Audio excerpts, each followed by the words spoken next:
नमस्कार। इतिहास में कुछ कहानियां ऐसी होती हैं जो सिर्फ लड़ी नहीं जाती बल्कि जी जाती हैं। आज हम ऐसी ही वीर गाथा की बात करेंगे जहां एक रानी की ललकार ने एक बहुत बड़े साम्राज्य की नींव हिलाकर रख दी थी। जी हाँ, ये कहानी है झांसी की रानी लक्ष्मीबाई की।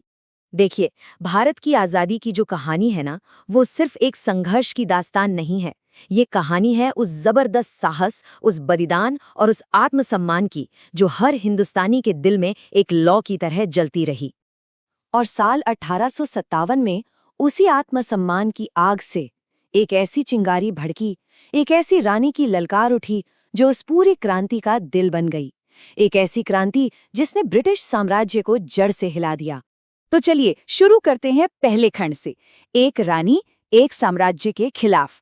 ये कहानी है रानी लक्ष्मीबाई के उस बेमिसाल शौर्य की जब उन्होंने दुनिया की सबसे बड़ी ताकत को सीधी चुनौती दे डाली। अब आते हैं दूसरे खंड पर, एक लीडर का निर्माण। आखिर ये सवाल तो उठता ही है कि वाराणसी की एक आम सी लड़की युद्ध की आग में तपकर इतनी महान लीडर कैसे बन गई। उनका जन्म वाराणसी में मणिकर्णिका के नाम से हुआ था। लेकिन जरा सोचिए, उनका बचपन गुड़ियों से नहीं बल्कि तलवारों और घोड़ों के बीच बीता। एक ऐसी परवरिश जो उस जमाने में किसी लड़की के लिए सोचना भी मुश्किल था। फिर झांसी के राजा गंगाधर राव से विवाह के बाद वो बनी रानी लक्ष्मीबाई। पर किस्मत को शायद कुछ और ही मंजूर था। राजा के निधन के बाद उन्होंने अपने गोद लिए बेटे को वारिस घोषित कर दिया, और बस यहीं से उनके असली संघर्ष की शुरुआत हो गई। और इस मोड़ पर अंग्रेजों ने अपना सबसे बड़ा हथियार इस्तेमाल किया, हड़प नीति या डॉक्ट्रिन ऑफ लैप्स। अब ये थी क्या? ये एक बहुत ही अन्याय वाला कानून था। इसके मुताबिक अगर किसी राजा का अपना कोई पुरुष वारिस नहीं है तो अंग्रेज उस पूरे राज्य पर कब्जा कर लेंगे। मतलब ये सिर्फ एक राजनीतिक चाल नहीं थी, ये तो भारतीय शासकों के आत्मसम्मान पर एक सीधा हमला था। और इसी नीति की वजह से झांसी अब सीधे सीधे अंग्रेजों के निशाने पर आ चुकी थी। और इसी अन्याय के जवाब में रानी के मुंह से वो ऐतिहासिक शब्द निकले जो आज भी हमारे दिलों में गूंजते हैं, मैं अपनी झांसी नहीं दूंगी।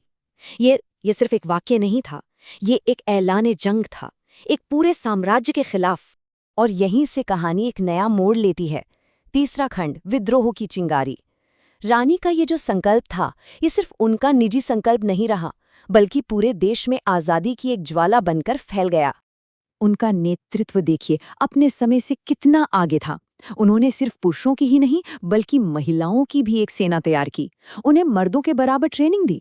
उस जमाने में ये सोचना भी एक क्रांति थी। और इस एक कदम ने ये साबित कर दिया कि वो सिर्फ एक रानी नहीं बल्कि एक सच्ची जन नेता थी। हाँ, लेकिन इस बड़ी लड़ाई में वो अकेली नहीं थीं। उन्हें तात्या टोपे जैसे माहिर रणनीतिकार का साथ मिला, जिन्होंने विद्रोह की पूरी स्ट्रैटेजी को एक नई धार दी। और झलकारी बाई जैसी वीरांगना, उन्होंने तो कमाल ही कर दिया। अपनी रानी को बचाने के लिए उन्होंने खुद रानी का वेश धर लिया, दुश्मनों को उलझाए रखा और वीर गति को प्राप्त हुई ताकि असली रानी किले से सुरक्षित बाहर निकल सकें। ये बलिदान, दोस्ती और वफादारी की एक ऐसी मिसाल है जो आज भी याद की जाती है। अब आता है चौथा खंड, झांसी का आखिरी युद्ध। कहानी अब उस मोड़ पर आ पहुंची है जहां हिम्मत का सीधा सामना एक बहुत बड़े और ताकतवर साम्राज्य से होने वाला था। मार्च 1858, जनरल ह्यू रोज की विशाल सेना ने झांसी के किले को चारों तरफ से घेर लिया। लगभग 2 हफ्तों तक जबरदस्त लड़ाई चली। जब किला टूटने की कगार पर आ गया तो रानी ने अपने बेटे को पीठ पर बांधा और दुश्मनों की सेना को चीरती हुई वहां से निकल गईं। पर उन्होंने हार नहीं मानी। उन्होंने फिर से सेना को इकट्ठा किया, ग्वालियर पर कब्जा किया और अपनी लड़ाई जारी रखी। और आखिर में 18 जून 1858 को वो युद्ध के मैदान में लड़ते लड़ते वीर गति को प्राप्त हुई। अब बात करते हैं 5वें खंड के, एक अमर विरासत। रानी लक्ष्मीबाई ने युद्ध भूमि में अपनी देह भले ही त्याग दी, लेकिन उनकी कहानी, उनकी विरासत आज भी हम सबके बीच जिंदा है।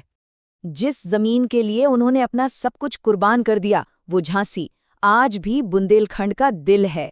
इसकी लोकेशन ऐसी है कि यह हमेशा से ही एक मिलिट्री हब रहा है और बेतवा नदी आज भी इसकी जीवन रेखा है, ठीक वैसे ही जैसे रानी लक्ष्मीबाई उस जमीन की आत्मा थी।